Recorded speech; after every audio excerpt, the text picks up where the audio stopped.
Welcome to Survivor 101. You're probably wondering why I have this knife. I'm in day 4 of my trek and I finally come to a point where I've had a major incident and it needs a field dressing. So I thought I'd document it and show you what you really need. First of all, you need a good pocket knife. So until next time, you need some duct tape. So welcome back to Survivor 101. A lot of people are asking me, how important is water? Well, water's everything. To save time for editing here, I grabbed my spoon and pre-dug my hole in the ground to get the water. Leave it to be upsprung this spring. And so here I am getting some water with my little pump. And as you can see, I put it right in the water and out comes fresh water.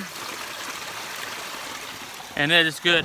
Hello, my name is Michael Moore and I am from beautiful St. Louis, Missouri. And right now, even though it's 33 degrees outside and I am freezing, I'd like to take this time for you to get to know me, and I can tell you a little bit about my journey and why I feel I would be a great contestant on Survivor. I'm 57 years old. I won the wife lottery and have a beautiful wife of 8 years. We're an empty nester, but I've raised 7 children. And through all of my camping and hiking years, I think I would be a great contestant for Survivor. So I'm here at the house. Thought I'd give you a little background on why this house is so special to me. My dad bought this house when I was 7 years old back in 1971. And so the youngest one was 6 weeks older than my daughter. And so I thought, well, no diapers, no bottles. Send me some pictures. We saw that they had an older brother who had been separated into a different orphanage. And I'm like, hold the phone. Why is he in a different orphanage and why didn't they tell us about it? It was kind of boring being alone. And I'm a very social person. I like to go out. I like to talk to people. I like to go dancing. And in the midst of being part of a flash mob group, I met my wife, Leanne. And I tell you, I won the wife lottery. Right now, I'm unemployed. We had a gymnastics business that was shut down due to COVID. And it's really left a void. And so watching all this Survivor on my extra time, I thought, let's give it a try. That's going to open up a whole nother can of worms, and I can't wait to tell you why.